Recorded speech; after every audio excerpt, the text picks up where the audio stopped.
कोई जानवर किसी को मार के खा जाता है तो क्या उसको पाप लगता है? हम कौन सा काम कर रहे हैं तो वो पाप है या पुण्य है, कैसे डिसाइड होता है? हमारी मेमोरी ही डिसाइड करती है पाप और पुण्य। नमस्कार, रुद्राष्ट्र विज्ञान में आप लोगों का बहुत बहुत स्वागत, अभिनंदन है। भारतीय परिवेश में एक बात अक्सर आपको देखने को मिलेगी कि पाप और पुण्य को लेकर बड़ा भ्रम बना रहता है। होना भी चाहिए, क्यों? क्योंकि भ्रम का अर्थ है कि हम विचार कर रहे हैं। अक्सर ये बातें दिमाग में आती हैं कि मैं ये जो काम कर रहा हूं यह काम पाप की श्रेणी में आता है या पुण्य की श्रेणी में? कौन सा काम है? हालांकि हमारे शास्त्रों ने और हमारे जो ऋषियों ने काफी हद तक इस बात को स्पष्ट किया कि कौन से कर्म वह हमारे पाप श्रेणी में आएंगे और कौन से कर्म हमारे पुण्य की श्रेणी में आएंगे। उन्होंने हमारा सटीक मार्गदर्शन किया, लेकिन आज बदलते हुए परिवेश में जब हम चांद पर पहुंचने की बात कर रहे हैं, जब हम मंगल ग्रह पर बस्तियां बसाने की बात कर रहे हैं, तो निश्चित तौर पर जब हमारे कर्म का दायरा भी काफी स्प्रेड हुआ है, बहुत से काम उस श्रेणी और उस कैटेगरी तक पहुंच चुके हैं जहां पर फिर से एक बार सोचने की जरूरत है कि यह कैटेगरी जो है, जो नए क्रिएट हुई है कैटेगरी, इस कैटेगरी को हम किस एंगल से देखें, पाप वाले या पुण्य वाले। अक्सर ये बात सोचते हैं लोग, जो लोग मीट मांस का सेवन कर रहे हैं उनके मन में भी अक्सर ये भ्रम रहता है, विशेष तौर पर भारतीय संस्कृति में, कि मांसाहार का सेवन पाप की श्रेणी में है या पुण्य की श्रेणी में। तो मैंने जो अपना अनुभव अर्जित किया, बहुत सी पुस्तकों का अध्ययन करने के बाद, बहुत से बुद्धिजीवियों मनीषियों को सुनने और समझने के बाद, और बहुत सी साइंटिफिक रिसर्च को भी पढ़ने के बाद, तो आज मैं वही आपसे शेयर करना चाहता हूं। और मुझे विश्वास है कि यदि आप मेरी बात से सहमत हैं तो कमेंट के माध्यम से आप अपनी राय को जरूर व्यक्त करेंगे। देखिए, सबसे पहले एक चीज समझनी होगी, हम मनुष्य का जो बौद्धिक स्तर है वह आम जीवों की अपेक्षा ऊंचा है, पहला। दूसरा, मनुष्यों को जो स्मृति मिली है, यानी जो मेमोरी मिली है, वह भी विशेष है, एक्स्ट्रा मिली है। जो किसी भी दूसरे जीव को जो भी मेमोरी नेचर ने दी है वह केवल जीवन यापन और जीवित रहने भर के लिए ही दी है, उसमें संग्रह नहीं हो सकता। मेमोरी को स्टोर नहीं करते, नेचर ने ऐसा सिस्टम बना रखा है दूसरे जीवों के साथ, लेकिन इंसानों के साथ एक विशेष बेनिफिट दिया है नेचर ने कि वह मेमोरी को स्टोर कर सकते हैं, स्मृतियों का संग्रह कर सकते हैं। बस सबसे महीन, सबसे बारीक खेल यहीं से शुरू होता है। पाप और पुण्य का जो मुख्य खेल है वह मेमोरी से शुरू होता है। मेमोरी, आप सोच कर देखिए, शेर जो है वह जीवित रहने के लिए किसी न किसी पशु को मार कर खाता है। अगर जीव की हत्या पाप है तो शेर को पाप लगना चाहिए, लेकिन मेरी विचारधारा के अनुसार शेर को पाप का फल नहीं मिलेगा, उसको योनि ऐसी मिली है। और साथ ही में सबसे बड़ा खेल मेमोरी का है, उसके पास मेमोरी नहीं है। जब मेमोरी नहीं होगी तो वो स्टोर्ड नहीं कर रहा है कि उस जीव के साथ जिसकी वो हत्या करके उसको मारकर खाना चाह रहा है, उसके साथ उसका कोई इमोशन क्रिएट नहीं है। इमोशंस तो हम क्रिएट तब करेंगे जब मेमोरी होगी, भाव तो तभी निर्मित होंगे जब हमारे पास स्मृति होगी, जब हम सोचेंगे। जब मेमोरी ही नहीं है तो भाव भी नहीं बनेंगे। जब भाव नहीं बनेगा तो कर्म तो होगा, लेकिन कर्म का जो फल होगा वो पाप और पुण्य की श्रेणी तक नहीं पहुंचेगा। नहीं समझे बात को? दूसरे ढंग से समझिए। मान लीजिए कि एक व्यक्ति है जिसकी मेमोरी एकदम खत्म हो चुकी है, उसके पास कोई मेमोरी स्टोरेज है ही नहीं। इंसान है लेकिन मेमोरी उसकी चली गई है। अब वह पहले के किसी शत्रु के सामने आता है और उसी समय उसका कोई घनिष्ठ, कोई घर का बहुत निकटतम कोई व्यक्ति है, उसकी मां है, उसकी पत्नी, उसका बच्चा कोई खड़ा है, दोनों खड़े हैं, उसका बच्चा खड़ा है और एक शत्रु उसका खड़ा है जो उसका कट्टर प्रतिद्वंदी रहा है, दोनों एक दूसरे को मारने काटने जैसी स्थिति में थे देख लेने पर ही, उस व्यक्ति की क्या प्रतिक्रिया होगी? दोनों के लिए एक समान प्रतिक्रिया होगी। क्यों? क्योंकि मेमोरी में स्टोरेज है ही नहीं, तो वह जो भी प्रतिक्रिया देगा वो तत्कालिक देगा। जीवित रहने के लिए नेचर ने जो उसको सेंसेस दे रखी, बस वो उतने भर की वो प्रतिक्रिया देगा। यानी अगर वह शत्रु उस बिना मेमोरी वाले व्यक्ति के साथ अगर कोई ऐसा बर्ताव करता है जिससे वो कहीं खतरा महसूस करता है, तो वह उस खतरे से सुरक्षा पाने के लिए उस पर हो सकता है कि आक्रामक हो जाए, लेकिन उसके पीछे उसका कोई उद्देश्य नहीं होगा कि वह उस व्यक्ति को क्यों मारना चाहता है, क्योंकि मेमोरी नहीं है। तो जब उसका कोई उद्देश्य नहीं है क्यों मारना चाहता है, उसके अंदर कोई ऐसा भाव संचित ही नहीं है कि उस व्यक्ति ने उसका नुकसान किया है तो वो बदला लेने के मूड में इसलिए वो उसको मारना चाहता नहीं, वो तात्कालिक प्रतिक्रिया में उसको भले मार रहा हो कि उसको शरीर की चोट का अनुभव हो रहा तो उसको लग रहा है कि अपनी सुरक्षा में इसको मारना चाहिए, लेकिन उसकी मेमोरी में उस व्यक्ति के प्रति कोई भाव नहीं निर्मित हो पा रहा है, इसलिए उस व्यक्ति को न तो पाप का फल मिलेगा न पुण्य का फल मिलेगा। ठीक उसी तरह उसका बच्चा खड़ा हुआ है और उस बच्चे के साथ भी वो वही बर्ताव कर रहा है कि उसको जान ही नहीं रहा है, तो किसी भी प्रकार का कोई भाव ही निर्मित नहीं होगा। वो बच्चा उसको दिखने में हो सकता है सुंदर और असुंदर भी तभी लगेगा जब भाव निर्मित होगा, और भाव कब निर्मित होगा? जब मेमोरी में कोई स्टोरेज आएगा। तो केवल जीवित रहने के लिए, स्वयं के अस्तित्व को बचाए रखने के लिए नेचर ने उसको जो बेसिक प्रतिक्रिया करने के लिए जो सोच दी है, बस वो उतने तक ही अगर सीमित है, तो पशुओं में भी इसी प्रकार के प्रॉपर्टीज नेचर दे देता है। बस इसी कारण पशुओं या किसी भी जीव को पाप और पुण्य का फल नहीं मिलता, लेकिन मनुष्य को मिलता है। क्यों मिलता है? क्यों? क्योंकि मनुष्य के पास स्टोरेज है, वह भाव को व्यक्त करने के लिए उसके पास स्मृति है। भाव इन द सेंस, समझिए कि कोई फूल बड़ा सुंदर उसको लग रहा है तो उसके मन में सुंदरता का भाव कहीं ना कहीं स्टोरेज है, उसकी स्मृति में वो संग्रहित है सुंदरता का भाव, तभी तो वह उसी मेमोरी से वो उस भाव को पकड़ पा रहा है कि यह चीज उसके लिए सुंदर कही जाएगी। कोई व्यक्ति उस व्यक्ति किसी की गर्दन पे जब चाकू रखता है तो उसको लगता है कि यह व्यक्ति जो है वह व्यक्ति उसके खिलाफ है, तो वो उसको किस तरह की विशेष प्रतिक्रिया देनी है वह उन स्मृतियों से ही खींचकर प्रतिक्रिया देगा, वरना फिर उतनी प्रतिक्रिया देगा जो तत्कालिक होगी, जो नेचर ने दे रखी। जैसे सांप है, अगर किसी का पैर पड़ जाएगा तो वो बिना कोई मूवमेंट के वो तुरंत फन से फुफकार के काट लेगा। यह स्मृति जो है वो तत्कालिक है और नेचर ने उसको बचाव के लिए दे रखी है बस। तो मनुष्यों को पाप और पुण्य का फल इसीलिए विशेष रूप से मिलता है। अब मेमोरी होगी तो समझिएगा फिर से कि मेमोरी में हम जो डेटा स्टोर करेंगे, जो भाव स्टोर करते हैं, वो कैसे करते हैं? वो हम संस्कारों से करते हैं। अगर उदाहरण से समझिए कि किसी व्यक्ति ने भारतीय संस्कृति में जन्म लिया है तो वह भारतीय संस्कृति वाले परिवेश को ग्रहण करेगा, तो उसकी मेमोरी में क्या आएगा? यही आएगा कि मांस का सेवन पाप कर्म है, मदिरा का सेवन पाप कर्म है। यानी कि हमने जो सीखा था, जो पूर्वजों से हम पीढ़ी दर पीढ़ी सीखते आए हैं, वह ज्ञान पीढ़ी दर पीढ़ी हम तक पहुंचता आ रहा है। तो वही ज्ञान हमारे आसपास के परिवेश में भी तो है।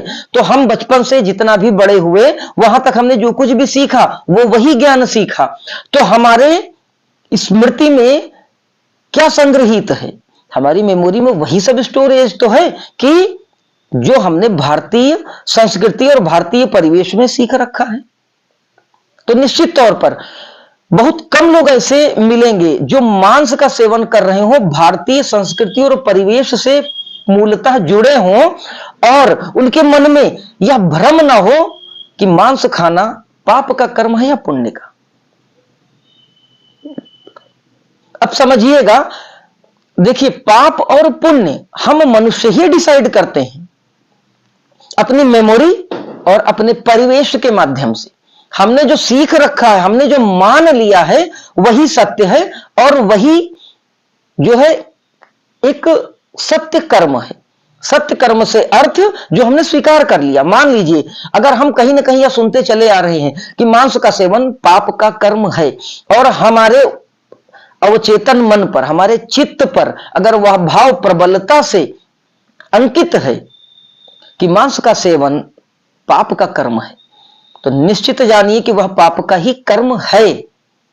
क्यों? क्योंकि आपने स्वीकार कर रखा है कि वह पाप का कर्म है। तो वो जितना भी आप सेवन करेंगे, आपका अवचेतन मन वो संग्रहित कर रहा है कि आप एक पाप का कर्म कर रहे हैं। बहुत सी ऐसी कंट्रीज है जहां पर बहुत ज्यादा धर्म का कोई प्रचार प्रसार नहीं है। चीन आप ले लीजिए उदाहरण के तौर पर, वहां पर तो मोस्टली मांसाहार ही होता है, लेकिन वहां के किसी भी व्यक्ति के मन में यह विचार शायद ही आता हो कि मांस का सेवन क्या पाप का कर्म है। वो बिल्कुल निश्चिंत होकर सेवन करते हैं मांसाहार का, उनको पाप का कर्म नहीं लगेगा। क्यों? क्योंकि उनके अनकॉन्शियस ने, उनके चित्त ने स्वीकार ही नहीं किया है कि यह पाप का कर्म है। तो डिपेंड करता है कि हम किसी कर्म को कितना प्यूरिफाई होकर एक्सेप्ट कर रहे हैं।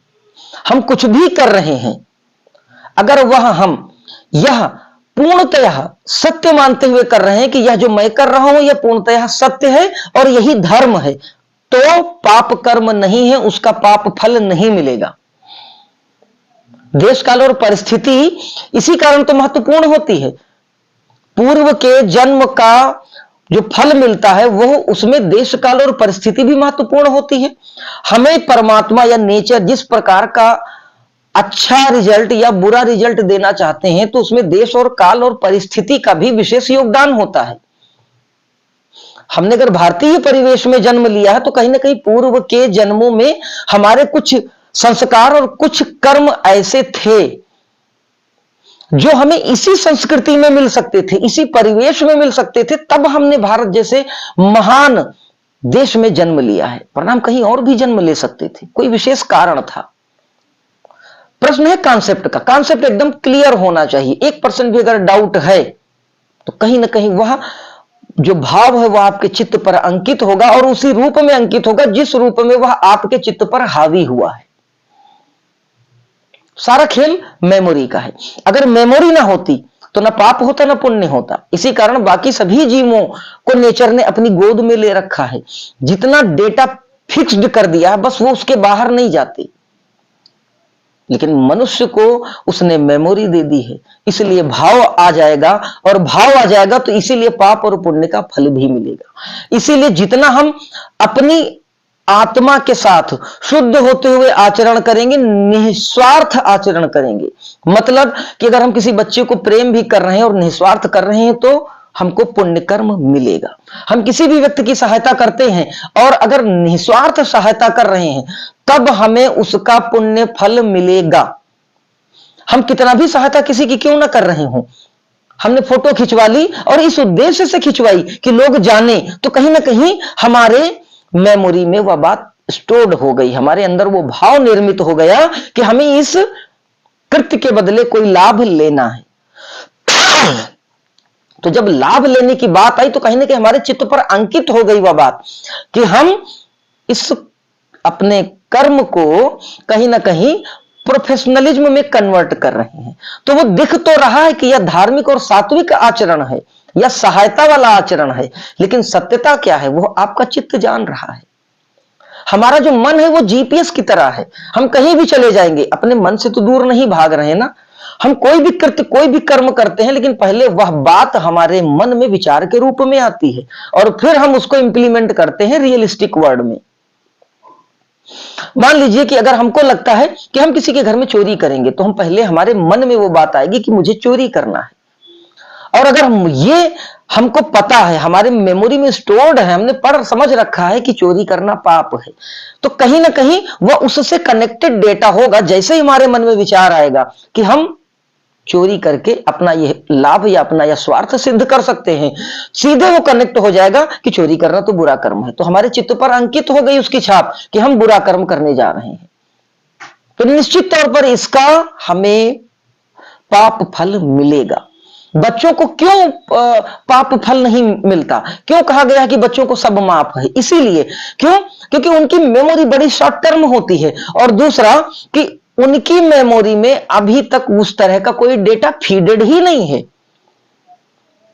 1 साल के बच्चे को न धर्म के विषय में पता है, न ईश्वर के विषय में पता है, तो वह ईश्वर की किसी मूर्ति, शिवलिंग के साथ या कुछ भी किसी भी पवित्र चीज के साथ वो किसी भी प्रकार की कोई छेड़छाड़ क्यों ना कर दे, उसकी मेमोरी में है ही नहीं कि यह पाप है या पुण्य है, स्टोरेज है ही नहीं विशेष, तो फिर न उसको पाप का फल मिलेगा न पुण्य का फल मिलेगा। लेकिन हम जैसे से बड़े होते हैं, हमारा कॉन्शियस डेटा मजबूत होता जाता है, हमारा जैसे सचेतन मन मजबूत होता जाता है, जैसे हम स्टोरेज अपना बढ़ाते जाते हैं, हम उसमें संग्रहित करते जाते हैं, यही तो हमारे संस्कार हैं और यहीं से कर्म निर्मित होते हैं।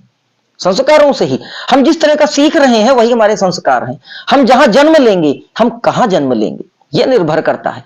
हम पूर्व के जन्मों से ही यह तय हो जाता है कि इस जन्म में हम कहां पर जन्म लेंगे, किस प्रकार के परिवेश, किस प्रकार के माहौल में जन्म लेंगे, उसी प्रकार की हम शिक्षा ग्रहण करेंगे और उसी प्रकार की हमारी मेमोरी स्टोरेज बनेगी, और उसी प्रकार हम डिसाइड करेंगे कि यह सही है और यह गलत है। लेकिन बहुत से मामलों में कहीं ना कहीं हम इनडेफिनिट रहते हैं। बहुत से मामलों में बहुत से लोग ऐसे हैं जो पूजा करते हैं, पाठ करते हैं, ईश्वर का ध्यान, भजन, कीर्तन सब कुछ करते हैं, लेकिन उनके मन में एक डाउट बना रहता है कि क्या ईश्वर का अस्तित्व है। सोच कर देखिएगा, मैं प्रत्येक व्यक्ति की बात नहीं कर रहा हूं, लेकिन मेरे पास बहुत से लोग आते हैं जो इस टाइप के क्वेश्चन भी मुझसे करते हैं। बहुत से लोगों के मन में सवाल रहता है कि क्या सच में ईश्वर का अस्तित्व है। बहुत से लोग भय में पूजा पाठ करते हैं कि अगर कहीं गॉड की एग्जिस्टेंस हुई तो, अगर कहीं ईश्वर का अस्तित्व हुआ तो क्या होगा। यह इस तरह की पूजा, इस तरह के विचार, इस तरीके के भाव के साथ जो भी पूजा करेंगे वह सफल नहीं होगी। कितना बड़ा क्यों ना आप अनुष्ठान करवा दीजिए, मंत्र जाप करिए, कुछ भी करिए, कॉन्सेप्ट आपका क्लियर होना चाहिए। फिर आप कुछ भी करेंगे वह आपके चित्त पर बिल्कुल स्पष्ट अंकित होना चाहिए। और स्पष्ट अंकित कहां से होगा? परिवेश से। परिवेश संस्कारों से। तो संस्कार हमें पूर्व के जन्म से मिलते हैं। कुंडली में भी एकदम स्पष्ट समझा जा सकता है इन सब चीजों को। तो पाप और पुण्य की अगर बात की जाए तो यह जानिए कि हमारे शास्त्रों ने हमें जो कुछ भी बताया वो बहुत सोच समझकर बताया है। अगर आपके पास कोई गाइडलाइन नहीं है तो हमारे शास्त्रों के अनुसार आप अगर कृत्य करते हैं, लेकिन पूरे मनोबल और पूरे आत्मविश्वास, पूरे आत्मबल के साथ उस सत्य को स्वीकार करते हुए अगर कोई भी आप कृत्य करते हैं तो आपको पाप का फल नहीं मिलेगा। लेकिन अगर आप कंफ्यूज्ड हैं, आपके अगर चित्त में कोई भ्रम बना हुआ है कि ये हो या ना हो, तो जितना प्रतिशत जिस चीज का अधिक होगा वह आपके चित्त पर अंकित हो जाएगा और फिर वही फल भी आपको मिलेगा। बहुत से मामले में होता है आप किसी की सहायता करते हैं और सहायता के बदले में आपको बड़ा बुरा व्यवहार देखने को मिलता है। फिर आप सोचते हैं कि मैंने तो इसकी सहायता की लेकिन इस प्रकार का व्यवहार देखने को मिला, इसका मतलब कि क्या इस तरीके के काम नहीं करने चाहिए? क्या यह काम मेरा पुण्य की श्रेणी में आता है या पाप की श्रेणी में? यह तय करेंगे आप। अगर आपने पुण्य की श्रेणी में पूरे मनोयोग के साथ अगर आपने उस व्यक्ति की सहायता की तो वो व्यक्ति आपके साथ किसी भी प्रकार का क्यों ना बर्ताव कर रहा हो, आपको उसका पुण्य फल ही मिलेगा। बहुत बड़ा लॉजिक है कर्म का, हमारे संस्कारों का, हमारी स्मृति का, हमारे पुण्य और पाप का, धर्म और अधर्म की श्रेणी का।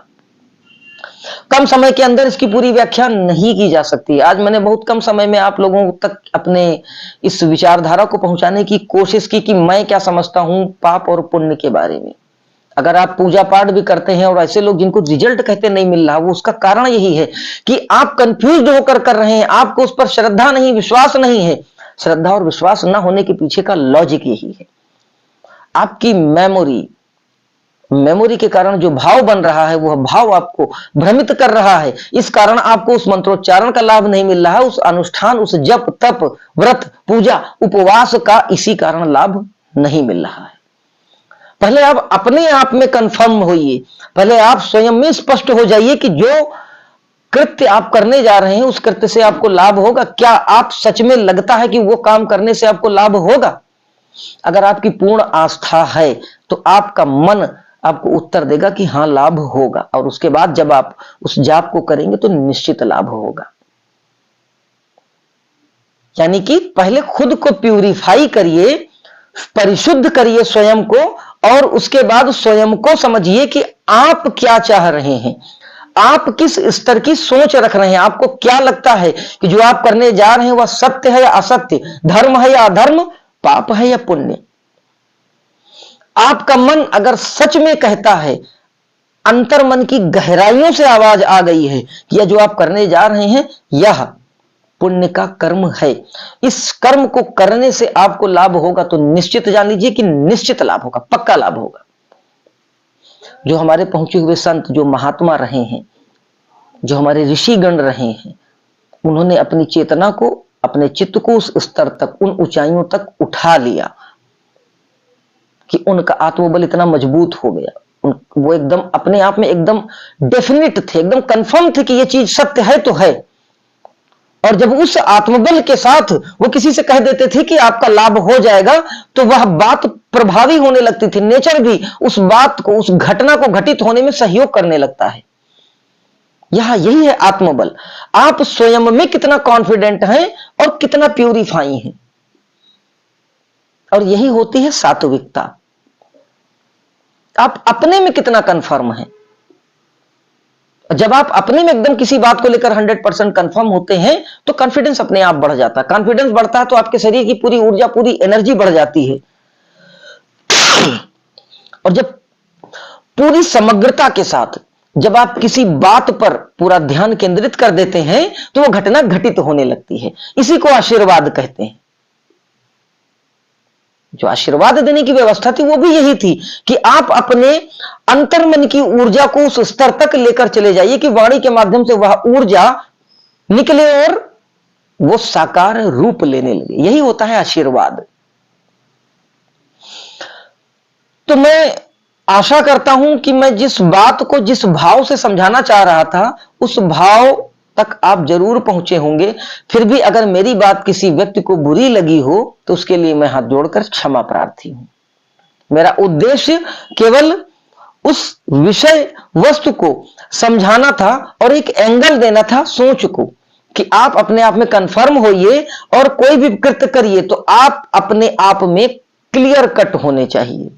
फिर जो भी आप काम करेंगे उसमें नेचर आपको सपोर्ट करेगा।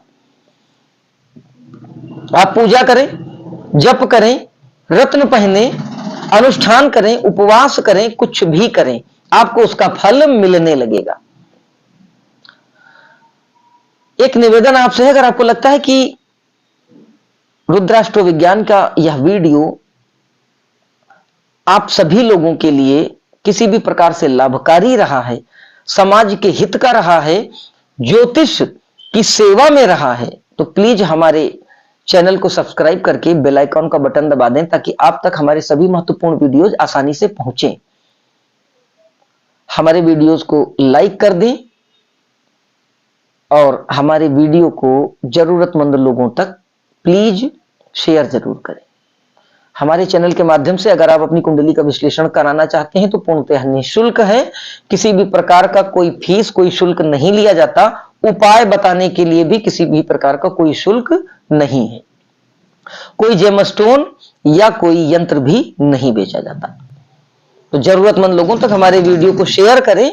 मैं पूर्ण विश्वास के साथ कहता हूं कि जो भी बेस्ट रेमेडीज होगी वो आप तक पहुंचाई जाएगी, और महाकाल के आशीर्वाद से जिन लोगों को भी अब तक उपाय बताया गया है वह लोग स्वस्थ सुंदर जीवन व्यतीत कर रहे हैं। तो इन्हीं विचारों के साथ इस वीडियो को यहीं विराम देता हूं और अगले किसी फिर ज्ञानवर्धक वीडियो में आपसे भेंट होगी। तब तक के लिए जय महाकाल।